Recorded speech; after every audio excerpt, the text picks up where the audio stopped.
Hello बच्चों, शिक्षा plus online platform पे आप सभी का स्वागत है। मैं अवनीश यादव आपका इस ऑनलाइन प्लेटफॉर्म पे हार्दिक स्वागत है और अभिनंदन करता हूं। बच्चों, आप सबको पता है कि हमने सेकेंडरी के लिए, सीनियर सेकेंडरी के लिए, मतलब जो बच्चे एनओएस बोर्ड से एग्जाम देने वाले हैं, जिनका एग्जाम आने वाला है या फिर जिनको फ्यूचर में एग्जाम देना है, तो हमने उसके सिलेबस को कवर करने के लिए छोटी छोटी वीडियोस में आपके सिलेबस को कवर करने का पूरा ट्राई किया है। और हमारे सारे टीचर इसमें अपना बेस्ट दे रहे हैं और हमने लगभग सारी वीडियोस रिकॉर्ड कर भी ली हैं।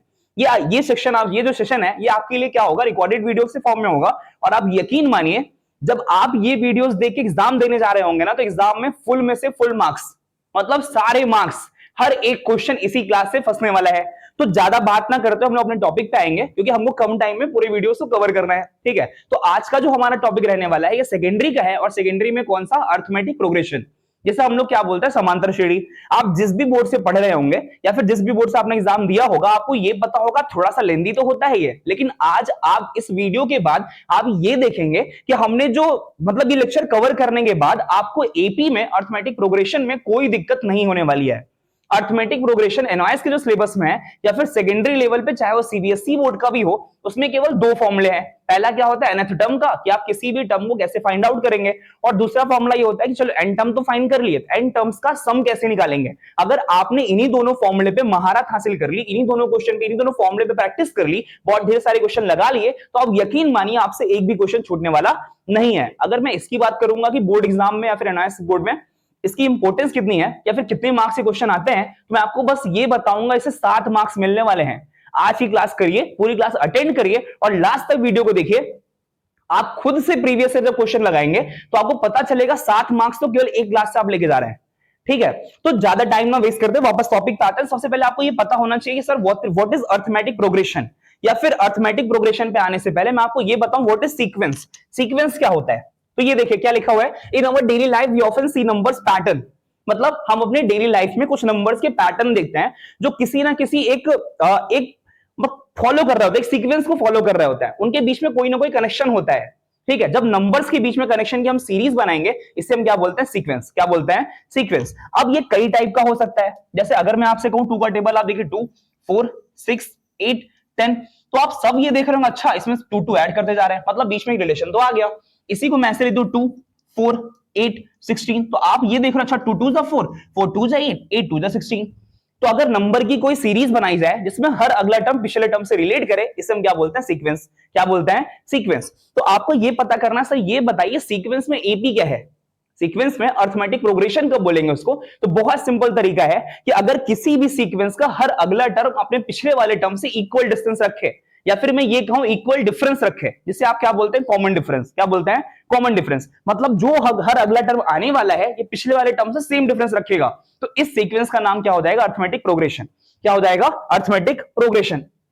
फॉर एग्जाम्पल मैं यहां पे कुछ अर्थमेटिक प्रोग्रेशन लिख रहा हूं। जैसे अगर लिखे 2, सबसे पहले तो वही 2 4 6 8 10।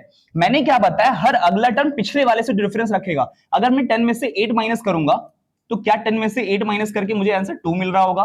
क्या 8 में से 6 माइनस करके मुझे आंसर 2 मिल रहा होगा। क्या 6 में से 4 माइनस करके मुझे आंसर 2 मिल रहा होगा। क्या 4 में से 2 माइनस करके मुझे आंसर 2 मिल रहा होगा। इसका मतलब हर अगला टर्म पिछले वाले टर्म से सेम डिफरेंस रख रहा है, जिसे हम क्या बोलते हैं, कॉमन डिफरेंस। क्या बोलते हैं, कॉमन डिफरेंस, क्योंकि ये डिफरेंस सब में कॉमन है। क्लियर। ऐसे में अगली सीरीज देता हूं 5 10 15 20 25। आप यहां पे डिफरेंस निकालेंगे, 5 डिफरेंस 5 डिफरेंस 5 डिफरेंस 5। तो अगर हर जगह डिफरेंस 5 5 है, तो इसी को हम लोग क्या बोलते हैं, एपी या फिर अर्थमेटिक प्रोग्रेशन। और हमेशा डिफरेंस 5 नहीं होगा, हमेशा डिफरेंस 2 नहीं होगा। कई बच्चों के मन में आ रहा होगा, सर ये तो कुछ टेबल जैसा दिख रहा है, कहीं ऐसा तो नहीं जितने टेबल्स होते हैं वही केवल हम क्या करते हैं, अर्थमेटिक प्रोग्रेशन फॉलो कर रहे हैं। तो ऐसा कुछ भी नहीं है। आप यकीन मानिए, कभी कभी आपको कुछ ऐसे नंबर्स मिलेंगे 3, उसके बाद 10, फिर 17, फिर 24। अब ये तो टेबल है नहीं, लेकिन अगर आप डिफरेंस निकाले, डिफरेंस कितना है 7, डिफरेंस कितना है 7, डिफरेंस कितना है 7, तो अगर सबका डिफरेंस सेम है तो हम क्या बताएंगे, ये सब, ये जो टर्म्स है, ये जो सीरीज बन रही है, जो सीक्वेंस बन रहा है, इसी को हम लोग क्या बोलेंगे, एपी, अर्थमेटिक प्रोग्रेशन। तो मुझे उम्मीद है आपको अर्थमेटिक प्रोग्रेशन समझ में आ गया होगा। अर्थमेटिक प्रोग्रेशन क्या होता है, एक बार फिर से सुनेंगे। कोई भी ऐसा सीक्वेंस जिसका हर अगला टर्म पिछले वाले टर्म से इक्वल डिस्टेंस रखता है, इक्वल डिस्टेंस, उसी डिस्टेंस को हम लोग क्या बोलते हैं, डिफरेंस, कॉमन डिफरेंस। क्या बोलते हैं, कॉमन डिफरेंस। हर अगला टर्म अपने पिछले वाले टर्म से कॉमन डिफरेंस रखेगा, उसे हम लोग क्या बोलेंगे, अर्थमेटिक प्रोग्रेशन या फिर समांतर श्रेणी। क्लियर है, समझ में आ गया। आगे बढ़ते हैं। अब देखिए सब कुछ एग्जांपल्स आपके सामने लिखे हुए हैं, जैसे ये वाला एग्जांपल और ये वाला एग्जांपल तो हम देख चुके हैं। अब यहां आते हैं, कभी कभी आपका जो डिफरेंस होगा वो नेगेटिव होगा। क्या लिख रखा है 20, 17, 14, 11। कभी भी आप ये याद रखेंगे डिफरेंस निकालने के लिए हमेशा बड़े वाले नंबर में से छोटा वाला नंबर माइनस नहीं करेंगे। मैंने क्या बताया, अगला टर्म पिछले वाले टर्म से इक्वल डिस्टेंस रखेगा। तो अगर मुझे इस सीक्वेंस का या फिर इस एपी का डिफरेंस निकालना होगा तो मैं क्या करूंगा, कभी ये नहीं कि सर ये तो दिख रहा 14, 20 में 17 माइनस कर देगा, ऐसा कुछ नहीं करना। अगले वाले टर्म में से पिछले वाले टर्म का difference, that means 11 minus 14 answer -3, 14 minus 17 answer -3, 17 minus 20, 17 minus 20 answer कितना -3। हमेशा याद रखेंगे कभी भी अगर कॉमन डिफरेंस चाहिए होगा या डिफरेंस निकालना होगा तो अगले वाले टर्म से पिछले वाले टर्म का डिफरेंस निकालना है। क्लियर है, ये समझ में आ गया? क्योंकि अभी ऐसे कुछ क्वेश्चंस आपको मिलने वाले हैं जहां पे आपको केवल ये फाइंड आउट करना होगा कि ये एपी है कि नहीं। अब एपी को पहचानेंगे कैसे, कॉमन डिफरेंस है, अगर डिफरेंस सब में कॉमन है तो एपी हो जाएगी। क्लियर है, इतनी सी बात है, पूरा आपका कॉन्सेप्ट बस इतना सा है कि अगर डिफरेंस कॉमन हो गया एपी बन गई। क्लियर, आगे चलते हैं, कुछ क्वेश्चंस करते हैं, क्योंकि मैथमेटिक्स बिना क्वेश्चन के अधूरी है। मैथ में आपको कितना भी पढ़ा दूं, थ्योरी की पोर्शन में खूब टाइम वेस्ट करता रहूं, थ्योरी में खूब ढेर सारी कहानियां सुनाता रहूं, थ्योरी जब तक आप क्वेश्चंस नहीं करेंगे आप अपने आप को कभी भी कॉन्फिडेंट फील नहीं कर पा रहे होंगे। जैसे इस क्वेश्चन में क्या बोल रखा है, which of the following are EP, इसमें से कुछ नंबर्स लिखा है, question number 1, question number 2, question number 3, question number 4। ये सारे क्वेश्चंस देख के आपको ये बताना इनमें कौन से ईपी में है और कौन से एपी में नहीं है। मैंने आपको एपी पहचानने का केवल एक तरीका बताया है कि आप डिफरेंस निकालिए, अगर डिफरेंस कॉमन हुआ तो क्या बोल देंगे, एपी। क्या बोल देंगे, एपी। अगर मैं फर्स्ट सम की बात करूं, क्या मैं फर्स्ट सम को -5, -1, 3, 7, 11, ये क्वेश्चन है। मैंने क्या बताया था, अगर डिफरेंस आपको चाहिए तो आप क्या करेंगे, हर अगले टर्म में से पिछले टर्म का डिफरेंस। तो क्या मैं यहां 11 - 7 कर दूं, आप सबको पता है 11 - 7 कितना होता है, 4। यहां डिफरेंस निकालिए, क्या मैं 7 - 3 कर रहा हूं, आंसर कितना आएगा, 4। क्या मैं 1 - 3 कर रहा हूं, 3 - -1, 3 - -1, तो क्या करेंगे 3 - -1। आप सबको पता है माइनस माइनस क्या होगा, प्लस, तो ये भी कितना आ रहा होगा, 4। फिर आगे देखिए, क्या मैं -1 और -5 का डिफरेंस निकाल रहा हूं, तो मैं क्या लिखूंगा, -1 -5, तो जाएगा -1 और माइनस प्लस, दैट मींस ये भी कितना हो गया, 4। तो आप देखिए इन सबका जो भी डिफरेंस आया है, सारा डिफरेंस क्या है, 4। डिफरेंस कितने का है, 4। तो हम एकदम क्लियरली कह सकते हैं, श्योरिटी के साथ कह सकते हैं, इसका मतलब ये जो आपके सामने सीक्वेंस फॉर्म हुआ है ना, ये सीक्वेंस क्या है, आर इन एपी। ये क्या है, अर्थमेटिक प्रोग्रेशन फॉर्म कर रहा है। क्लियर, इतना इजी है एपी, मतलब 7 नंबर स्कोर करना इतना इजी है। ठीक है, आगे चलते हैं, सेकेंड पार्ट देखते हैं इसका। सेकेंड पार्ट में क्या बोल रखा है, आपके सामने फिर से कुछ नंबर दे रखे हैं। ये नंबर दे रखा है, नंबर बहुत इजी, 6, 7, 8, 9, 10। छोटे बच्चे भी इसको कर लेते हैं, कोई भी छोटा बच्चा भी डिफरेंस बता लेगा, क्योंकि नंबर काउंटिंग तो उसको भी आता है। कोई बच्चा जो एलकेजी वाला होगा ना, वो भी डिफरेंस निकाल के बता देगा। ठीक है, हालांकि आप एलकेजी में नहीं है, पर डिफरेंस तो आप भी निकाल लेंगे। यहां आप डिफरेंस निकालेंगे 10 - 9। फिर से मैं बार बार यही वार्निंग दूंगा, बार बार आपको मैं चेतावनी दे रहा हूं, हमेशा अगले टर्म में से पिछले टर्म का डिफरेंस निकालना है, अगले टर्म वाले में से पिछला टर्म माइनस करना है। 10 - 9 किया, आंसर आ गया 1। 9 - 8 किया, आंसर आ गया 1। 8 - 7 किया, आंसर आ गया 1। 7 - 6 किया, आंसर आ गया 1। दैट मींस कि ये जो नंबर फॉर्म कर रहा है, जो सीक्वेंस फॉर्म हो रही है, ये भी क्या है, अर्थमेटिक प्रोग्रेशन। तो क्या सारे क्वेश्चन ऐसे इजी होने वाले, बिल्कुल होने वाले हैं। आपकी बोर्ड एग्जाम का क्वेश्चन है, आपकी एनओएस की जो बुक होती है, आपके बुक का क्वेश्चन है। ये पेपर कहां से आएगा, बुक से ही आएगा। एनओएस तो क्या करता है, मैक्सिमम जो क्वेश्चन होते हैं बुक से ही देता है। तो आपकी बुक की एक्सरसाइज के क्वेश्चन नहीं है, तो एक्सरसाइज में अगर यही क्वेश्चन दिए गए हैं, दैट मींस पेपर में पूछे जाएंगे। क्लियर, आगे हम बात करते हैं, हमारे पास एक नंबर का सीक्वेंस ये लिखा है, चलो इसको देखते हैं। कुछ अटपटा सा लग रहा है, कहीं नंबर प्लस हो रहे हैं, कहीं नंबर माइनस हो रहे हैं, तो चेक करते हैं, मजा आएगा। ठीक है, जब आप सारे क्वेश्चन में भी फॉलो कर ही जाता तब कैसे मजा आता। हमको तो वो क्वेश्चन भी देखना है ना जहां फॉलो ना हो रहा हो या फिर कुछ अजीब तरीके से फॉलो हो रहा हो। इस क्वेश्चन की अगर मैं बात करूं, सीक्वेंस क्या लिखा हुआ है, 1 4 6 7 6 4 एंड सो ऑन। अगर मैं यहां से डिफरेंस निकालूंगा, मैंने आपको क्या बताया था, अगली टर्म में से पिछला टर्म माइनस करिए, तो क्या मैं 4 - 6 करूंगा, मेरा आंसर -2 आ रहा होगा। अगर मैं यहां डिफरेंस निकालूंगा, क्या मैं 6 - 7, आंसर कितना हो रहा होगा, -1। सबसे बड़ी बात पता है क्या है, अगर आपको एबी फॉर्म करना है ना, और आपने 1 2 का भी डिफरेंस निकाला और वो डिफरेंस अलग आने लगा, तो मैं सारे डिफरेंस चेक ही नहीं करूंगा। मुझे दिखा यहां डिफरेंस कितना, -2, और यहां डिफरेंस कितना आ गया, -1। दैट मींस कि डिफरेंस कॉमन है ही नहीं। This series don't have common difference, इस सीरीज के पास कोई भी कॉमन डिफरेंस नहीं है। और अगर कॉमन डिफरेंस नहीं है, दैट मींस कि मैं यहां क्लियरली लिख सकता हूं, कॉन्फिडेंस के साथ लिख सकता हूं कि नॉट इन एपी, ये सीरीज कोई अर्थमेटिक प्रोग्रेशन फॉर्म नहीं कर रही है। समझ में आ गया?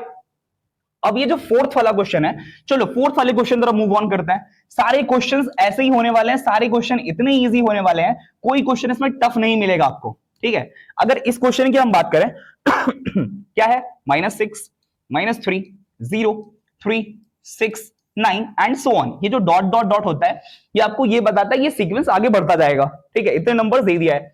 अगर मैं आपसे ये कहूं चलो डिफरेंस निकाल के बताओ, तो आप क्या 9 - 6 = 3 कर रहे होंगे?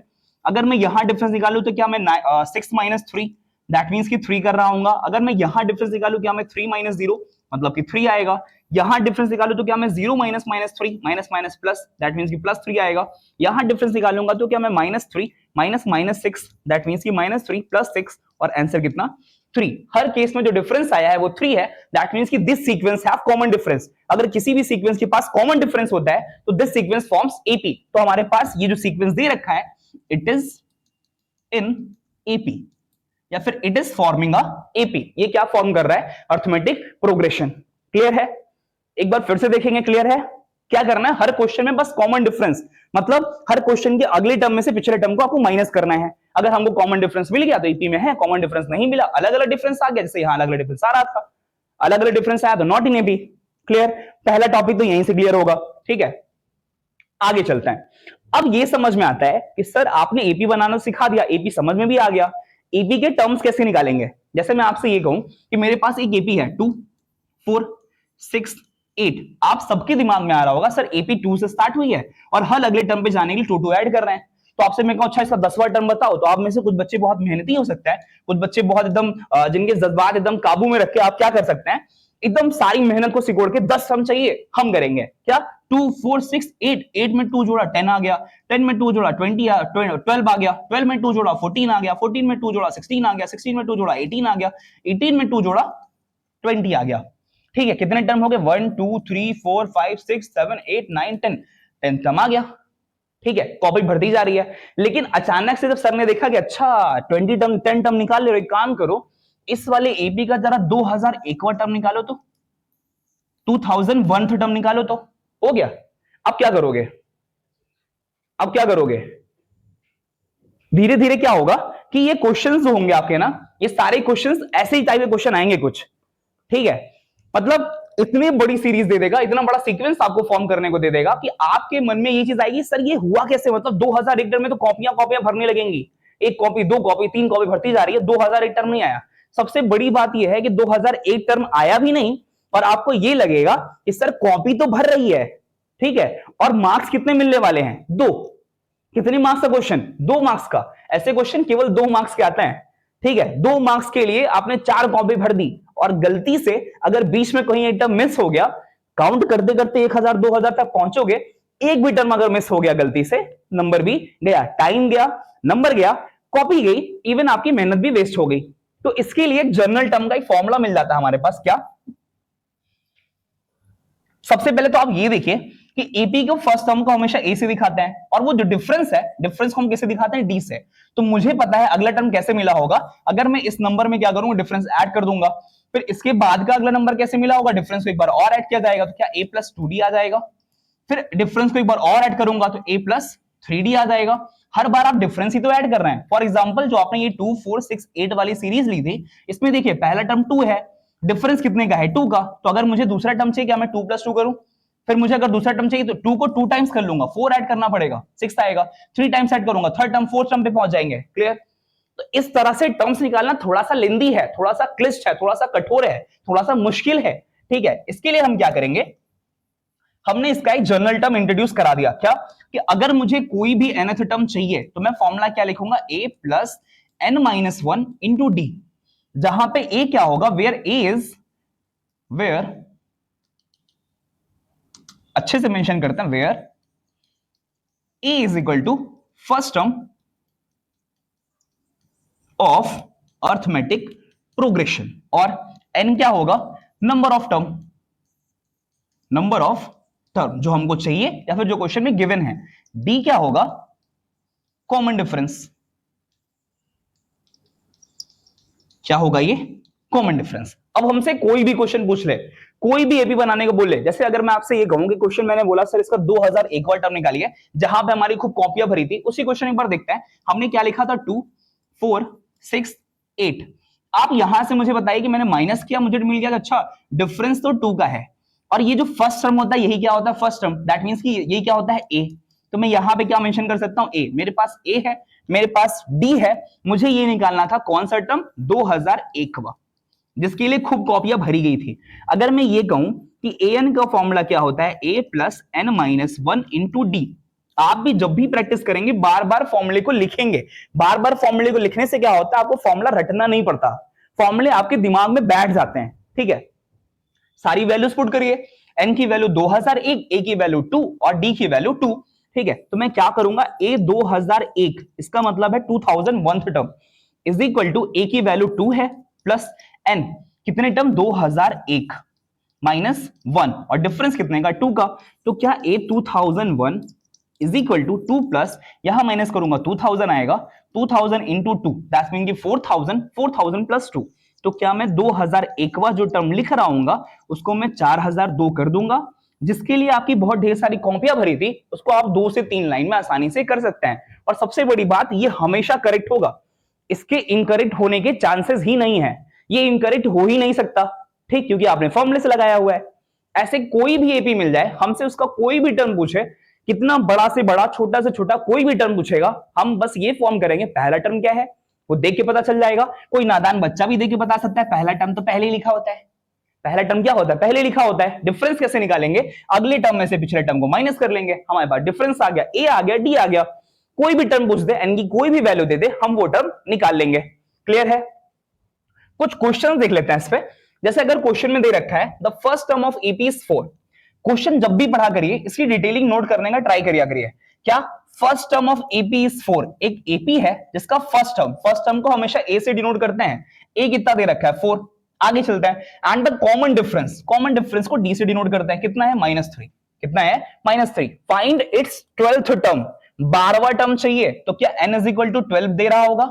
ठीक है, मेरे पास फॉर्मूला है a n is equal to क्या होता है, a plus n minus one into d. मैंने क्या बताया, जब भी क्वेश्चन को सॉल्व करेंगे हम बार बार फॉर्मूले बस इसीलिए लिखते हैं ताकि फॉर्मूला दिमाग में बैठे। ठीक, तो अगर मैं इसमें वैल्यूज पुट करूं, मुझे n की वैल्यू कितना दे रखा है, 12, मुझे 12th टर्म चाहिए, तो a12 का मतलब 12th term is equal to a, question में a मेंशन कर रखा है 4 प्लस n की वैल्यू कितनी, 12 -1 इंटू डिफरेंस कितने का है, -3 का। कई बार बच्चे क्या करते हैं, यहां -3 लिखे और वो कंफ्यूज आते हैं, तो ये -3 मल्टीप्लाई करेगा, इस चीज का ध्यान रखिएगा। आगे चलिए, क्या a12 is equal to 4 plus, क्या मैं 12 - 1 11 लिख रहा हूंगा, और 11 का मल्टीप्लाई कैसे, -3 से। तो क्या a12 इज इक्वल टू 4 और प्लस माइनस माइनस होगा, 11 इंटू 3 करेंगे कितना आएगा, -33। तो क्या मैं a12 is equal to minus कितना, -29 ये लिख रहा हूंगा। आ गया 12th टर्म। इतना इजी क्वेश्चन। क्लियर। जब भी क्वेश्चन nth टर्म का होगा हमेशा यही फॉर्मूला लगेगा, और ये फॉर्मूले से इजीली आंसर आ चुका है। क्वेश्चन टफ नहीं है। 7 मार्क्स स्कोर करना, 5 मार्क्स स्कोर करना, फ्री में है ये नंबर। आप बस एक बार ये वीडियो देखिए, वीडियो पूरी तरीके से कवर करिए, बहुत आसानी से नंबर मिलेंगे। क्लियर। आगे मूव करते हैं, अगला क्वेश्चन देखिए क्या बोल रखा है, the first term of AP is 2। चलो ए, फर्स्ट टर्म को मतलब ए से डिनोट करेंगे, ए इज इक्वल टू कितना, 2। And the 9th term, question में इस बार 9th टर्म दे रखा है, दैट मींस कि A9 की बात कर रहा होगा, कितना, 26। ठीक है, फाइंड द कॉमन डिफरेंस, हमसे कह रहा है डी बताओ। क्या बताओ, डी। मेरे पास ये पता है, मुझे ये पता है an is equal to a plus n minus one into d. जैसे सर बार बार क्वेश्चन लिख रहे हैं, वैसे जैसे सर बार बार इस फॉर्मूले को लिख रहा है, आपको भी लिखना है। ठीक है, अगर मैं इस वैल्यूज पुट करूं, क्या मैं a n के प्लेस पे a9 लिख रहा हूंगा, और a9 लिखने पर पहले फॉर्मूला लिख दे, a9 इज इक्वल टू क्या आएगा, a plus 9 minus 1 into D. अब मैं वैल्यू पुट करता हूं, क्योंकि n की वैल्यू कितनी पुट की गई है, अच्छा यहां पे तो n रह गया, इसको हम लोग क्या करेंगे, n की वैल्यू हमने 9 पुट कर ली है, तो 9 minus 1 into D. Clear. a9 की वैल्यू क्वेश्चन में कितना, 26 इज इक्वल टू a की वैल्यू कितना, 2 प्लस 9 माइनस 1 करूंगा कितना आएगा, 8, और d की वैल्यू मुझे नहीं पता, ये प्लस 2 इधर आएगा, -2 आएगा, 26 माइनस 2 लिख रहा हूंगा इज इक्वल टू 8d। क्या 26 माइनस 2 24 आएगा इज इक्वल टू 8d। तो छोटा बच्चा भी काट के बता देगा कि d इज इक्वल टू कितना आ जाएगा, 3। दैट मींस कि ये जो एपी फॉर्म हो रही होगी, इस एपी का जो कॉमन डिफरेंस रहा होगा वो कितना रहा होगा, 3। क्लियर है। एक बार इस क्वेश्चन को देखेंगे, अच्छा क्वेश्चन था ये। ठीक, और आपके एग्जाम में ऐसे ही क्वेश्चंस आते हैं। क्लियर, आगे मूव करता है, अगले क्वेश्चन तरफ बढ़ना है। The 12th term of EP is minus 28, okay, and the 18th term is minus 46. Find the first term and common difference. Question में ये कह रहा है हमारे पास जो EP है उसका 12th term और 18th term दे रखा है। अगर मैं 12th term की बात करूंगा, इतनी देर से हम लोग प्रैक्टिस कर रहे हैं, तो आप सबने ये देखा होगा an is equal to a plus n minus 1 into d होता है। ठीक है, तो आप सब पहले एक चीज मैं आपको सिखाना चाहता हूं इसी फॉर्मूले से। अगर मैं n की वैल्यू 12 पुट करूंगा ना, तो क्या मैंने ये सपोज कर लिया कि हमारे पास जो AP है उसका फर्स्ट टर्म क्या है a और कॉमन डिफरेंस क्या है d, हमें यही दोनों फाइंड आउट करने हैं। ठीक है, तो क्या मैं n की वैल्यू कितनी 12 is equal to a plus 12 minus 1 into d कर रहा हूंगा, तो क्या मैं a12 is equal to 12th term is equal to a plus 11d लिख रहा हूंगा। मुझे यही सिखाना था कि ये जो नंबर होता है ये हमेशा n माइनस 1 मतलब जो टर्म चाहिए उससे एक कम होता है यहां पे। ठीक है, तो अगला टर्म जब मैं a18 लिखूंगा तो मैं डायरेक्ट पता है क्या लिखूंगा, a प्लस 17d। आप सबके मन में आएगा सर ये 17 कहां से आया, क्योंकि n की वैल्यू 18 पुट करेंगे और 18 माइनस 1 करेंगे कितना आएगा 17, कितना आएगा 17, तो a प्लस 17d। क्वेश्चन में बोल रखा था 12th टर्म कितना दे रखा है, 12th term of is minus 28 और 18th टर्म कितना दे रखा माइनस 46। क्लियर, ये आगे क्वेश्चन नंबर 1 और ये आगे क्वेश्चन नंबर 2। आपने pair of linear equation into variables को सॉल्व कर रखा है, उसमें आप वैल्यू पुट करिए आंसर आ जाएगा। दोनों इक्वेशन एक बार पास पास रखते हैं क्या, पहले सेकंड वाला लिख लेते हैं ताकि इजी हो जाए, a plus 17d is equal to minus 46 second वाला, और फर्स्ट वाला क्या कह रहा है a plus 11d is equal to कितना माइनस 28। क्लियर, अब आपको ये पता है a से a को एलिमिनेट करना है और दोनों का साइन सेम है, तो हम क्या करेंगे माइनस, जैसे ही माइनस करेंगे ये माइनस और ये क्या हो जाएगा प्लस। आप बताइए a से a तो कैंसिल आउट हो गया, 17d माइनस 11d क्या 6d आ रहा होगा, और 46 माइनस 46 प्लस 18 किया तो मेरे ख्याल से कितना आंसर आएगा, ये 18 आ रहा होगा, माइनस 18, ये हो गया माइनस 18, 6 1 जा 6 6 3 जा 18। तो क्या d इज इक्वल टू छोटे बच्चों की तरह हम d is equal to minus 3 put कर सकते हैं आगे d की वैल्यू, और जैसे ही d की वैल्यू आएगी मतलब आधा क्वेश्चन तो सॉल्व हो गया। कि कॉमन डिफरेंस कितने का है माइनस 3 का, मुझे a चाहिए, a कैसे फाइंड आउट करेंगे, आपके पास जो दोनों इक्वेशंस बन रहे थे चाहे ये वाला किसी इक्वेशन में वैल्यू पुट कर दिया आंसर ले लीजिए। छोटे वाले में अगर हम वैल्यू पुट करेंगे क्या आएगा, a plus 11d is equal to minus 28 था, तो अगर मैं a की वैल्यू तो मुझे नहीं पता पर 11 और d की वैल्यू माइनस 3 पुट कर दूं तो क्या मैं माइनस 28 लिख रहा हूंगा, क्या ये a plus minus minus minus 33 is equal to minus 28 आ रहा होगा, फिर a is equal to minus 33 उधर जाएगा तो मतलब प्लस होगा, तो 33 माइनस 28, तो क्या a इज इक्वल टू 5 आ रहा होगा। आप सब देख के बताएंगे। क्लियर है, a की वैल्यू कितनी आ गई 5, यही दोनों तो हमसे पूछा हुआ था। क्लियर, समझ में आ गया, इजी क्वेश्चन था, अच्छा क्वेश्चन था और बोर्ड एग्जाम में आया हुआ क्वेश्चन था। ठीक है, एनओएस में ये क्वेश्चन 2023 में पूछा गया है। ठीक है, क्लियर, ठीक, क्वेश्चन देख लिया, अगले क्वेश्चन मूव करते हैं। हमारा जो नेक्स्ट क्वेश्चन होने वाला है वो क्या होने वाला है, कह रहा which term of AP is, अच्छा क्वेश्चन, इंटरेस्टिंग, मजा आ गया।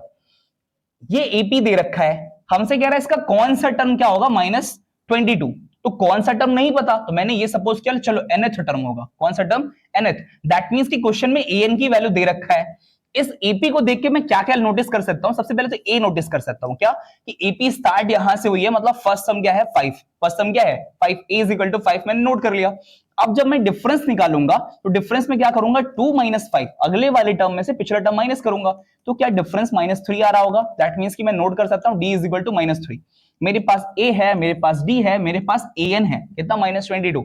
nth टर्म का फॉर्मूला लगाइए, an is equal to a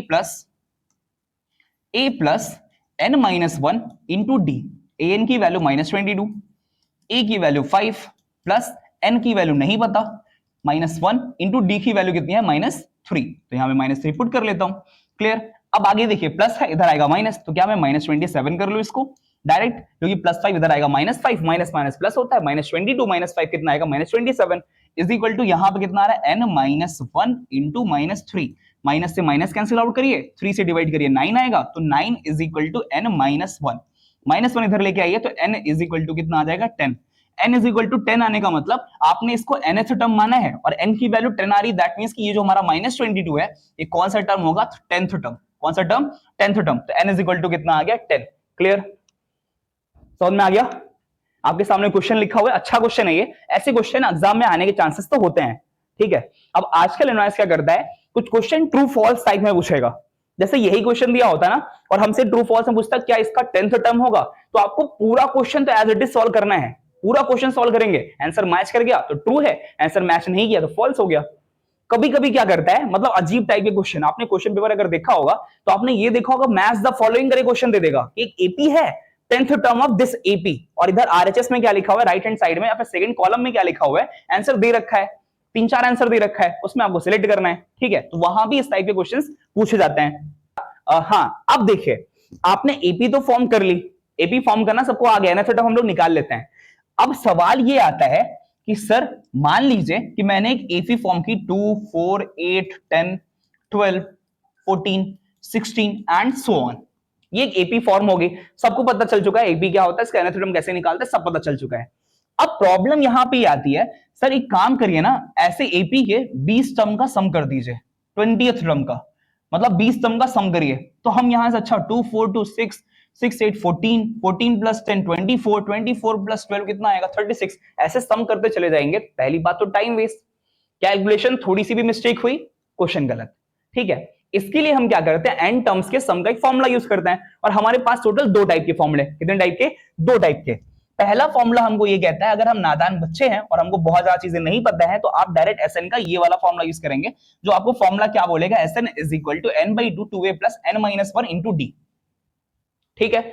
आप सबको पता होगा n क्या होगा, नंबर ऑफ टर्म्स, ठीक है, नंबर ऑफ टर्म्स जिनका सब हमें चाहिए, ठीक है। आगे a क्या होगा आपको पता चल चुका है फर्स्ट टर्म, n क्या होगा वही नंबर ऑफ टर्म्स, और d क्या होगा कॉमन डिफरेंस, d क्या होगा कॉमन डिफरेंस, और sn क्या है sum of n terms, sum of n terms.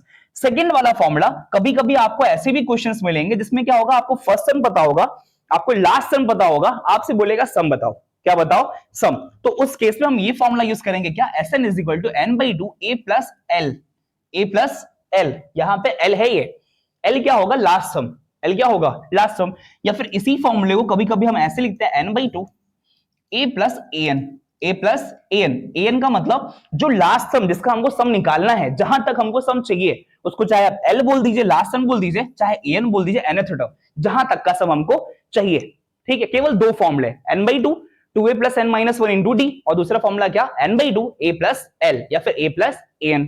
इन फॉर्मूले पे डायरेक्ट वैल्यू पुट कर दीजिए, सम 2 से 3 लाइन में आ जाएगा, कुछ ना जोड़ना है ना कुछ घटाना है, सिंपल सी कैलकुलेशन करिए और आंसर आपके सामने, ठीक है। तो ये सब जितना भी टॉपिक है ना, मैं आपसे क्या बता रहा था कि जब आप इन फॉर्मूले की जब तक प्रैक्टिस नहीं करेंगे तब तक आपको बहुत ज्यादा कंफर्टेबल फील नहीं होगा। आपसे अगर 1-2 क्वेश्चन भी लगने लगे ना, आपने अगर 1-2 क्वेश्चन की प्रैक्टिस कर ली तो आपके फ्यूचर के लिए भी सिक्योर है ये, तो आपको कभी भी एपी में या फिर जीपी में किसी भी चीज में इसकी प्रॉब्लम नहीं आने वाली है, ठीक है। तो सीधा हम क्वेश्चन पे मूव करते हैं, किस टाइप के क्वेश्चन इसमें पूछे जाते हैं। अगर हम फर्स्ट क्वेश्चन की बात करेंगे, फर्स्ट क्वेश्चन में क्या बोल रखा है, how many terms of AP 25, 28, 31, 34 are needed to give the sum 1070। हमसे कह रहा है एपी है 25, 28, 31, 34, कह रहा है इसके कितने टर्म्स लिए जाएं, कहां तक टर्म्स लें कि सारे टर्म्स का जो सम हो जाए वो कितना हो जाए 1070। ये तो एपी है और सम क्वेश्चन में दे रखा है, तो हमने मान लिया कि n टर्म्स लेंगे और उनका सम किसे दिखाते हैं, एसएन से। सम ऑफ n टर्म्स क्वेश्चन में मेंशन कर रखा 1070, 1070। हमसे इसी n की वैल्यू पूछ रहा है, कितने टर्म्स लेंगे, दैट मींस कि we have to find the value of n, ठीक है। अब ये एपी देख के आप मुझे ये बता सकते हैं, पहला टर्म तो हमेशा a होता है, तो क्या मैं a इज इक्वल टू 25 लिख रहा हूंगा, यहां से मैं डिफरेंस निकालूंगा 28 माइनस 25, दैट मींस कि क्या मैं डिफरेंस को 3 लिख रहा हूंगा। अब मुझे ये पता है, पहला तरीका तो ये है कि आप एक काम करिए, आपके पास जब a आ चुका है, आपके पास जब d आ चुका है, तो क्या आप an निकाल सकते हैं, निकाल तो सकते हैं, पर n की वैल्यू पता भी तो होनी चाहिए, ठीक है। तो लेकिन हमको सम पता है, तो क्या हम सम के फॉर्मूले से हम क्या कर सकते हैं, Sn is equal to n by 2 a plus an, पहला तो हम इसी फॉर्मूले से इसको यूज कर सकते हैं, ठीक। अगर आप थोड़ा सा एडवांस मेथड चाहते हैं तो हम लोग क्या करेंगे, लेकिन ये मेथड से वैल्यू पुट करने में थोड़ी सी कैलकुलेशन थोड़ी सी लेंदी हो जाएगी, इसी मेथड से हम लोग क्वेश्चन को सॉल्व करेंगे आगे। अभी आप देखिए कि जो सेकंड वाला फॉर्मूला मैंने आपको बताया था क्या, n by 2 2a plus n minus 1 into d, ठीक। इससे हम फॉर्मूले को सॉल्व करते हैं। अगर मैं Sn की वैल्यू रखूं, Sn इज इक्वल टू कितना आएगा, sum of n term 1070 is equal to n by 2 2a, a की वैल्यू क्वेश्चन कितना मेंशन कर रखा है 25 प्लस n माइनस 1 नहीं पता, डिफरेंस कितने का 3 का, डिफरेंस कितने का 3 का, क्लियर। अभी इस वाले मेथड से भी क्वेश्चन सॉल्व करेंगे, ठीक है। आगे देखिए, क्या मैं इधर लेके आऊंगा अगर 2 0 0 2 7 14, फिर आएगा 1 2 1 2 आएगा, इज इक्वल टू यहां हो गया n, और ये कितना हो गया 50 प्लस 3 का मल्टीप्लाई करूंगा कितना आएगा 3n माइनस 3। क्लियर? क्या मैं 50 माइनस 3 47 कर रहा हूंगा, तो मैं डायरेक्ट अंदर क्या ले सकता हूं 2140 इज इक्वल टू यहां पे n, और अंदर कितना हो जाएगा 50 माइनस 3 47 47 प्लस 3n। यहां तक कोई दिक्कत? ये समझ में आ गया? और इतनी चीजें आप नोट कर चुके हैं, इसको मैं थोड़ा सा स्पेस लेने के इसको हटा देता हूं, ठीक है। अब आप आगे देखिए, मेरे पास इधर को तो आपको कुछ नहीं करना है, ये आप 2140 लिखे रहेंगे, ठीक। आगे चलिए, अगर मैं n का मल्टीप्लाई अंदर करूं तो आप बताइए क्या मैं इसको 47n लिख रहा हूंगा? क्लियर? और अगर आगे हम चलते हैं तो हम क्या लिख रहे होंगे, n का मल्टीप्लाई 3n में करेंगे, क्या मैं 3n स्क्वायर लिख रहा हूंगा? अब ये वाला 2140 आप उधर उठा ले आइए, और अपने इक्वेशन को अगर हम थोड़ा सा अच्छे से फॉर्म करें तो क्या मैं इसको 3n square plus 47n minus 2140 लिख रहा हूंगा, ठीक है। ये आ गया quadratic equation is equal to 0, is equal to क्या आ गया 0। क्वाड्रेटिक इक्वेशन है, और क्वाड्रेटिक इक्वेशन को सॉल्व करना हमने इसके पहले वाली एक्सरसाइज में पढ़ के सीख रखा है, ठीक है। क्लियर है यहां तक? आगे चले, अगर मैं आगे मूव करूं, आगे मुझे पता है क्या चल रहा है कि मैं इन दोनों का मल्टीप्लाई कर दूं, क्या 2140 इंटू 3, तो मुझे एक बहुत बड़ा सा नंबर मिलेगा। एक तरीका और है कि अगर यहीं से कुछ कॉमन हो सकता है तो अच्छा, कुछ कॉमन नहीं आ रहा है। अगर मैं इसको सॉल्व करता हूं 300 3 4 12 कितना बचा 1, 3 1 3 कितना आ गया 4, और 3 2 6 6420। मुझे 6420 को ऐसा फैक्टराइज करना है, या फिर मैं ये कहूं 47 को ऐसे दो पार्ट में डिवाइड करना है कि प्लस या माइनस करने में 47 है और मल्टीप्लाई करने में कितना है 6420। तो बहुत बड़ा सा नंबर है, चलिए करके देखते हैं कि 6420। मैंने फैक्टराइजेशन का तरीका ये भी बताया था, 2 से डिवाइड करेंगे 3 आएगा, 2 से डिवाइड करेंगे कितना आएगा 2 2 4, 2 1 0, 2 0 0, फिर 2 से डिवाइड करते हैं 2 1 2, 2 6 12, फिर 0, फिर 5, फिर किससे काटेंगे 3 से डिवाइड कर लेते हैं, 3 5 15, 3 3 9, 3 5 15, फिर 5 से डिवाइड कर लेते हैं, 5 1 5, और उसके बाद 5 0 0, 5 7 जा, ठीक। 107 दिख रहा है, 107 किससे कटेगा 107 तो खैर अभी यहाँ किसी से नहीं कटेगा, तो 107 को 107 कर लेते हैं। क्या मैं 5 3 15, 15 2 30, और 30 2 कितना 60, तो क्या मैं 107 में 60 माइनस कर दूं, मेरा काम हो जाएगा। मतलब फैक्टराइजेशन मुझे मिल गया। मिडिल टर्म को मैं कितने बार डिवाइड करूंगा 107, क्या लिखूंगा 107 माइनस 60, तो हमारा आंसर कितना आएगा 47, और इन दोनों को प्रोडक्ट करूंगा कितना मिल जाएगा 6420, 6420, ठीक है। तो कैलकुलेशन थोड़ी सी लेंदी हो सकती है, पर हमको रुकना नहीं है, क्योंकि आपको बोर्ड एग्जाम देना है, ये सारी चीजें आपको करनी है, ठीक। आप क्या लिखेंगे 3n स्क्वायर, फिर इस 47 को मैं क्या लिखूंगा 107 माइनस 60, बाहर n माइनस 2140, फिर आपको पता है ब्रैकेट ओपन करना है, तो क्या मैं इसको 3n स्क्वायर प्लस 107n, और क्या हो जाएगा minus 60n minus 2140 is equal to 0, ये लिख सकता हूं। और वो सारे बच्चे जिनको यहां से नहीं समझ में आया है, उन्होंने हमारे क्वाड्रेटिक इक्वेशन वाला जो वीडियो है उसको नहीं देखा है, आप उसको एक बार पढ़िए, इसको फैक्टराइज कैसे करते हैं, मिडिल टर्म को स्प्लिट कैसे करते हैं, वहां से ये गेम आपको समझ में आएगा। क्लियर? आगे चलिए, इन दोनों से अगर मैं कॉमन लेने जाऊं तो मुझे पता है दोनों में कुछ भी कॉमन नहीं है, तो क्या कॉमन ले लूंगा n, मेरे पास क्या बचेगा 3n प्लस 107। आगे चलिए, इन दोनों में क्या कॉमन मिलेगा, आपके पास कॉमन आएगा -20, जैसे ही मैं -20 कॉमन लूंगा मेरे पास क्या बचेगा n plus 3n plus 107, clear, is equal to 0, ठीक है। इसकी हमें रिक्वायरमेंट अब नहीं, इसको हटा देते हैं। यहां से सॉल्व करने में हमको क्या मिला, हमारे पास जिन बच्चों ने वीडियो देख रखी है दोनों ब्रैकेट में सेम सेम आता है, मतलब हमारा आंसर सही है। तो एक ब्रैकेट हम क्या कर रहे होंगे 3n प्लस 107, और दूसरी ब्रैकेट में कर रहे होंगे n minus 20 is equal to 0। Zero product rule use करके हमको ये पता चलेगा कि अगर 3n प्लस 107 की वैल्यू अगर मैं 0 करूं तो 3n इज इक्वल टू -107 और n is equal to -107 upon 3 आ रहा होगा, जो कि कुछ भी आएगा आंसर नेगेटिव आएगा। आप मुझे बताइए जो एपी फॉर्म होती है उसमें जो टर्म होगा फर्स्ट होगा, सेकंड होगा, थर्ड होगा, फोर्थ होगा, दैट मींस कि n की वैल्यू 1 2 3 4 नेचुरल नंबर्स आएंगी, ठीक। ये तो नेचुरल नंबर है नहीं, नेगेटिव आ रहा है। सेकंड वाली वैल्यू को 0 करते हैं, n minus 20 is equal to 0 करेंगे तो हमको पता चलेगा n इज इक्वल टू कितना आ गया 20। n की वैल्यू जैसे ही 20 आएगी, जो कि पॉसिबल है, इसका मतलब ये जो एपी दे रखा है ना, इसके आप 20 टर्म लेंगे, 20 टर्म लेंगे, क्योंकि n की वैल्यू 20 आ गई है, तब आपको सम कितना मिलेगा 1070 अच्छा क्वेश्चन था, कैलकुलेटिव क्वेश्चन था, और जिस भी बच्चे की कैलकुलेशन स्ट्रांग है, आपने अगर ऐसे क्वेश्चन को अटेम्प्ट कर लिया, ऐसे क्वेश्चन आप अगर सॉल्व कर ले रहे हैं, तो आप यकीन मानिए आपकी प्रिपरेशन बहुत अच्छी है। क्लियर? सारे बच्चे एक बार क्वेश्चन को देख लेंगे, फिर हम अगले क्वेश्चन में मूव करते हैं। हमारा जो नेक्स्ट क्वेश्चन आने वाला है वो क्या है, फाइंड द सम 1 4 7 10 118। ठीक है, यहां से हमें क्या पता चल रहा है कि सर ए की वैल्यू फर्स्ट टर्म तो दे रखा है ए, ठीक है, अगर मैं डिफरेंस निकालूं डिफरेंस भी यहां भी 3 का है, यहां डिफरेंस 3 का है, चलो एपी में भी है, ठीक है, और ये लास्ट टर्म दे रखा है, क्या मैं लास्ट टर्म को एल या फिर एन से डिनोट कर सकता हूं? इसकी वैल्यू कितनी 118। मेरे पास ए की वैल्यू है, मेरे पास एन की वैल्यू है, मुझे सम चाहिए। क्या चाहिए? सम। एक तरीका तो ये है कि मैं एन का फॉर्मूला यूज करके मैं nth टर्म निकालूं, एन की वैल्यू है कितनी, क्योंकि फॉर्मूले में एन भी तो चाहिए। जब आप एस एन का फॉर्मूला यूज कर रहे हो, फर्स्ट टर्म पे क्या लिखा होता है n/2। सबसे पहले मैं क्या यूज करूंगा, एन का formula. N is equal to क्या, a plus n minus 1 into d. ठीक है, एन कितना दे रखा है 118, ए कितना दे रखा है 1 प्लस एन माइनस 1, और देख के पता चल रहा है कि डी की वैल्यू 3 है, प्लस इधर आया माइनस, तो क्या मैं 117 is equal to n minus 1 into 3 कर रहा हूंगा। अगर मैं 3 से डिवाइड करूंगा, 3 3 जा 9 और 3 9 जा 27 is equal to n minus 1, और माइनस 1 इधर लेके आऊं तो क्या एन इज इक्वल टू 40 आ रहा होगा। दैट मींस कि ये जो सीरीज बनी हुई है ना, सीक्वेंस जो बना हुआ है, इस सीक्वेंस में टोटल नंबर ऑफ टर्म्स कितने 40। एन की वैल्यू फाइंड आउट कर ली, अब यहां पे हम नोट कर सकते हैं एन की वैल्यू 40। अब जैसे हमें सम चाहिए ना, सम का जो दूसरा वाला फॉर्मूला मैंने बताया था क्या, n/2 ए प्लस एल या फिर ए प्लस ए एन। जब हमें फर्स्ट टर्म पता होगा, हमें लास्ट टर्म पता होगा, हमें नंबर ऑफ टर्म्स पता होंगे, हम ये फॉर्मूले वैल्यू पुट कर आसानी से आंसर ला सकते हैं। जैसे सम चाहिए, एन की वैल्यू अभी अभी आपने निकाली कितना 40 अपॉन 2, ए की वैल्यू क्वेश्चन मेंशन कर रखा 1 और एल की वैल्यू कितना दे रखा 118। यहां से कैंसिल आउट करूंगा कितना बचेगा 20, अंदर सम करता हूं कितना आएगा 119।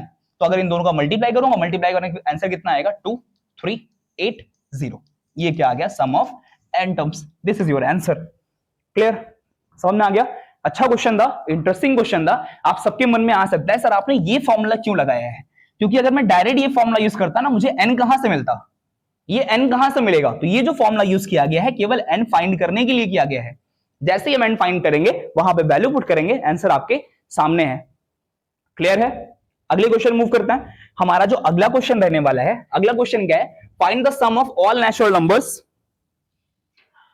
Up to 100 which are divisible by 3। अच्छा क्वेश्चन है। ऐसे क्वेश्चन जब भी एग्जाम में आता है, क्या होता है, बच्चा थोड़ा सा कंफ्यूज होता है। ठीक है, अगर मैं आपसे ये कहूं कि हमको उन सारे नेचुरल नंबर का सम बताना है जो कि 3 से डिविजिबल है, 3 से डिविजिबल है। 3 से डिविजिबल नंबर कौन से होते हैं, जो 3 के मल्टीपल्स होते हैं, 3 के मल्टीपल्स। अगर आपका दिमाग थोड़ा सा भी काम करता है, क्वेश्चन में नेचुरल नंबर बोल रखा है, दैट मींस कि 1 से बड़ा होना चाहिए, 1 या 1 से बड़ा, और 3 से डिविजिबल, 3 के डिविजिबल मतलब 3 का मल्टीपल। तो 3 का जो पहला मल्टीपल जो 0 और 100 के बीच में आएगा, या फिर अगर मैं नेचुरल नंबर की बात करूं, नेचुरल नंबर 0 लेना ही नहीं था, मैं 1 से स्टार्ट करूं, 1 से लेके 100 के बीच में 3 का जो पहला मल्टीपल है, क्या वो 3 नहीं हो रहा होगा? क्या दूसरा मल्टीपल 6 आ रहा होगा, तीसरा मल्टीपल 9 आ रहा होगा, एंड सो ऑन। अब मुझे बस ये चेक करना है कि 100 से पहले कौन सा मल्टीपल आएगा। तो इसके लिए आप क्या करिए, 100 को 3 से डिवाइड कर दीजिए। तो मुझे पता 3 3 जा 9, कितना आया 1, 3 3 जा 9, कितना आया 1। पूरी तरीके से डिवाइड नहीं हो पा रहा, नंबर खत्म हो चुका है, हमारे पास एक नंबर एक्स्ट्रा है। दैट मींस कि यही नंबर क्या था, एक्स्ट्रा। अगर इसको मैं माइनस कर दूंगा तो मेरा डिविजिबिलिटी पूरी हो जाएगी। तो 100 में से एक नंबर आप माइनस करिए, हमारे पास क्या बच रहा होगा 99। आप चेक भी कर सकते हैं क्या 99 3 से डिवाइड होगा, बिल्कुल डिवाइड होगा। मिल गई एपी, डिफरेंस निकालिए 3, डिफरेंस निकालिए 3, एपी फॉर्म हो रही है। ठीक है, अब इस एपी से आप क्या क्या चीजें नोट कर सकते हैं वो देखिए। क्या पहला टर्म 3 आ रहा है, बिल्कुल। क्या इसका जो डिफरेंस आ रहा है, डिफरेंस 3 आ रहा है, बिल्कुल। क्या मैं एन या फिर जिसको मैं एल से डिनोट कर रहा हूं, क्या वो 99 आ रहा है? क्लियर। अब मुझे केवल एन पता चल जाए, सम तो चुटकियों में निकाल दूंगा मैं। ठीक है, एन कैसे निकलेगा, मुझे ये पता करना लास्ट टर्म, या फिर इसी को तो मैं एन बोलता था ना। ठीक, मुझे पता है एन का फॉर्मूला क्या होता है, a plus n minus 1 into d.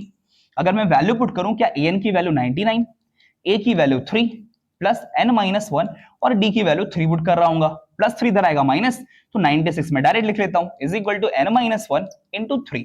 अगर मैं 3 से डिवाइड करूं, क्या मैं इसको 32 is equal to n minus 1 और माइनस 1 इधर लेके चलाऊं, तो क्या 33 इज इक्वल टू एन आ रहा होगा। दैट मींस कि एन की वैल्यू कितनी है 33, मतलब नंबर ऑफ टर्म्स कितने हैं 33। ठीक, आगे चलिए, अब सम निकालना है। सम के लिए सिंपल सा फॉर्मूला, फर्स्ट सम पता चल गया, लास्ट सम पता चल चुका, एन की वैल्यू आ चुकी है। तो मैं जो दूसरा वाला फॉर्मूला बता रहा, इजी वाला, Sn is equal to n/2 a plus L. Sn sum चाहिए, n कितना 33 अपॉन 2, फर्स्ट सम क्वेश्चन में 3 मेंशन कर रखा है, और लास्ट सम कितना आया था 99। कितना आया था 99। ठीक है, ये हो गया Sn is equal to 33 upon 2, इन दोनों का अगर मैं सम करूंगा 99 कितना आएगा 102, ये हो गया 102, और ऐसे यहां मैं डिवाइड करूंगा कितना आएगा 51, और मेरा फाइनल आंसर कितना आएगा 51 इंटू 33। ठीक, तो Sn is equal to 51 into 33, 51 into 33। तो 51 का टेबल हम 3 टाइम्स जाएंगे, क्या 153 आ रहा होगा, 153 का मैं 3 लिखूंगा, कितना बचेगा 15 रिमाइंडर आया, और उसके अलावा 51 का टेबल फिर 3 टाइम्स लेके जाऊंगा तो कितना आएगा 153, और 153 प्लस 15 हमारा आंसर कितना आएगा 8, ये हो गया 6, ये हो गया 1, 1683, 1683, तो हमारा आंसर कितना आ जाएगा 1683, सम ऑफ n टर्म्स। क्लियर, समझ में आ गया? अच्छा क्वेश्चन, इंटरेस्टिंग क्वेश्चन, आप सबके मन में आ रहा होगा सर एक बार फिर से बताइए कि आपने इस क्वेश्चन को किया कैसे है, नेचुरल नंबर का आपको गेस कैसे हुआ, अंदाजा कैसे लगा। सबसे पहले मैंने ये देखा क्वेश्चन में बोल रखा है नेचुरल नंबर अप टू 100, मतलब 100 तक ही होना चाहिए, और डिविजिबिलिटी किसकी है 3 की, डिविजिबल किससे होना चाहिए 3 से, तो मुझे पता है 3 से वही नंबर डिविजिबल होते हैं जो 3 के मल्टीपल्स होते हैं। दैट मींस कि मुझे 1 से लेके 100 तक वो सारे नंबर का, वो सारे जो टर्म्स है उनका सम करना है जो 3 के मल्टीपल्स हैं, तो 3 का पहला मल्टीपल क्या होगा 3, और 3 की टेबल तो आती है मुझे, 3 2 जा 6, 3 3 जा 9। अब दिक्कत ये आ रही सर 100 के पहले कौन सा टर्म होगा जो 3 से डिविजिबल होगा, तो मैंने क्या किया 100 को 3 से डिवाइड कर लिया, तो ये 33 तक पूरी तरीके से डिवाइड कर देता है। लास्ट में मेरे पास एक रिमाइंडर आता है, और रिमाइंडर क्या बताता है, यही नंबर एक्स्ट्रा था, यही नंबर एक्स्ट्रा जो डिवाइड नहीं होने दे रहा है, पूरी तरीके से डिवाइड नहीं होने दे रहा है, फिर मल्टीपल नहीं बनने दे रहा है। ठीक, तो मैंने ये 1 को हटा दिया, तो 100 था, 100 में से 1 माइनस किया, कितना बचा 99, मतलब 99 तक तो 3 से पूरी तरीके से डिवाइड हो जाएगा। तो हमारी जो एपी थी वो 3 से स्टार्ट हुई और कहां तक गई 99 तक। बाकी आगे ये पूरी थ्योरी आपको पता है, आपके सामने लिखी गई है। क्लियर है? अगले क्वेश्चन पे हम मूव करते हैं। हमारा जो अगला क्वेश्चन होने वाला है वो क्या होने वाला है, the sum of any 3 consecutive terms of AP is 21 and their product is 231। ठीक है, find the 3 terms of AP. ये क्वेश्चन थोड़े से अलग पैटर्न का होता है, और मैंने जानबूझ के आपको क्वेश्चन दिया है क्योंकि जो मैंने एनालाइज किया है 2021 में, 2023 में और 2024 में ऐसे क्वेश्चन पेपर में पूछे गए हैं।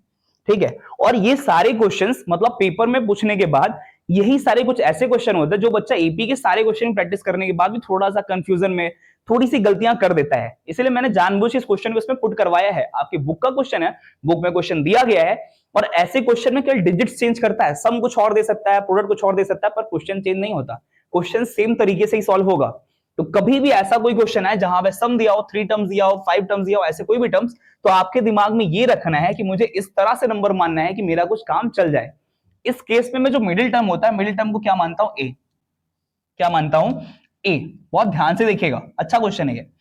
अगर मैं आपसे ये कहूं मुझे एपी फॉर्म करना है, तो एपी के चाहिए डिफरेंस, क्या चाहिए डिफरेंस, तो मैं इसके जस्ट बाद के नंबर को ए प्लस डी मानता हूं, और इसके जस्ट पहले के नंबर को मैं ए माइनस डी मान लेता हूं। सर ए माइनस डी क्यों माना, आप तो कह रहे थे पहला टर्म ए होगा, तो पहला टर्म दूसरे टर्म इसमें डिफाइन करना ही नहीं है, इसमें केवल बोल रखा है एपी के 3 टर्म्स, एपी के 3 टर्म्स। ठीक है, first free the sum of first 3 term, any 3, कोई भी 3 लेकिन कॉन्सेक्यूटिव है, एक के बाद एक। तो अगर मैं ये बात करूं सर एक बार चेक कर लीजिए एपी में है भी कि नहीं, तो मैं डिफरेंस निकालूंगा क्या, अगर मैं ए प्लस डी से माइनस ए कर दूं तो क्या a plus d minus a, that means की डिफरेंस का गया, डिफरेंस कितने का आ गया डी का। अगर मैं इन दोनों का डिफरेंस निकालूं तो क्या मैं ए माइनस डी कर रहा हूंगा, क्या मैं a minus minus minus plus d, ये से कैंसिल, यहां पे डिफरेंस कितना आ गया डी, दैट मींस कि एपी में तो है, कॉमन डिफरेंस तो है। ठीक है, अब क्वेश्चन सॉल्व करते हैं, तब आपको समझ में आएगा कि सर ने ये टर्म्स क्यों लिए हैं। जैसे आप क्वेश्चन को देखेंगे क्या बोल रखा है, the sum of any 3 terms, जैसे ही आप सम करेंगे ना किसका, a minus d plus a plus d, जैसे आप इन तीनों टर्म्स का सम करेंगे तो आपको ये पता चलेगा, इसीलिए तो प्लस माइनस लिया गया था ताकि ये कैंसिल आउट हो जाए। कितना दे रखा है 21, आप मुझे बताइए a plus A that means कि 3a इज इक्वल टू 21, तो क्या a की वैल्यू 7 आ रही होगी, आगे a की वैल्यू, जैसे a की वैल्यू 7 मिलेगी अब अगले क्वेश्चन पे मूव ऑन कर जाएंगे। क्या बोल रखा है, product is and their product is 21, find the 3 terms, हमसे कह रहा है और उनका जो प्रोडक्ट है वो कितना है 231। अगर मैं प्रोडक्ट की बात करूंगा तो आप मुझे बताएं तीनों प्रोडक्ट कर लेते हैं, क्या a माइनस डी, बीच वाला टर्म a और लास्ट वाला टर्म a प्लस डी। आप सबको पता है a minus b, a plus b, a square minus b square होता है, तो क्या मैं छोटे बच्चों की तरह यहाँ a square minus d square लिख रहा हूंगा, और ये जो a है इसका मल्टीप्लाई करके मैं आगे लिख देता हूं, और इसका मल्टीप्लाई क्वेश्चन कितना दे रखा है 231, आपने अभी अभी ए की वैल्यू निकाली है, पुट कर दीजिए, क्या हो गया 7 यहां कितना आ रहा होगा 7 का स्क्वायर माइनस डी का स्क्वायर इज इक्वल टू 231। अगर मैं 7 से डिवाइड करूं, 7 3 जा 21, 7 3 जा 21, तो मेरे पास क्या ये 49 minus d square is equal to 33 आ रहा होगा। 33 इधर ले आइए, डी स्क्वायर उधर भेज दीजिए। तो आप बताइए क्या मैं 49 minus 33 is equal to d square लिख रहा हूँ? 49 माइनस 33 करूं कितना आएगा 16 is equal to d square. दोनों साइड का अंडर रूट लेने पे क्या मुझे डी की वैल्यू 4 मिल रही होगी। दैट मींस की कॉमन डिफरेंस कितना आ गया 4, ए कितना आ गया 7, कॉमन डिफरेंस कितना आ गया, फिर डिफरेंस कितना आ गया, ए और डी दोनों की वैल्यूज आ चुकी हैं। अब मुझसे अगर क्वेश्चन ये पूछेगा सर अब आप क्वेश्चन में क्या बोला था, द 3 टर्म्स ऑफ एपी, हमको वो तीनों टर्म्स बताने, तीनों टर्म्स ये लिखे हुए। पहला टर्म क्या ए माइनस डी, ए की वैल्यू 7, डी की वैल्यू 4, तो क्या पहला टर्म 3 आ रहा होगा, ठीक है, ए माइनस डी से। दूसरा टर्म ए, और ए की वैल्यू खुद क्या है 7, तो यहां मैं क्या पुट करूंगा 7। तीसरा टर्म क्या है ए प्लस डी, तो ए की वैल्यू 7 प्लस डी की वैल्यू 4, तो इसकी वैल्यू क्या मैं 11 लिख रहा हूंगा। दैट मींस कि वो जो तीनों टर्म्स होंगे वो क्या होंगे 3, 7 और 11। आपके सामने आंसर आ चुका है, ठीक है। तो this is all about AP, मतलब अर्थमेटिक प्रोग्रेशन में हमें जितना पढ़ना था वो सब हमने इस वीडियो में कवर कर लिया है। आप ये वीडियो देखिए, और वीडियो देख के आपको ये यकीन मानिए बस इतना सा सिलेबस पढ़ के आप पूरे में से फुल स्कोर कर सकते हैं, पूरे में से पूरा, एक भी क्वेश्चन इसके बाहर का नहीं आएगा, ठीक है। तो आज की वीडियो यहीं तक, थैंक यू।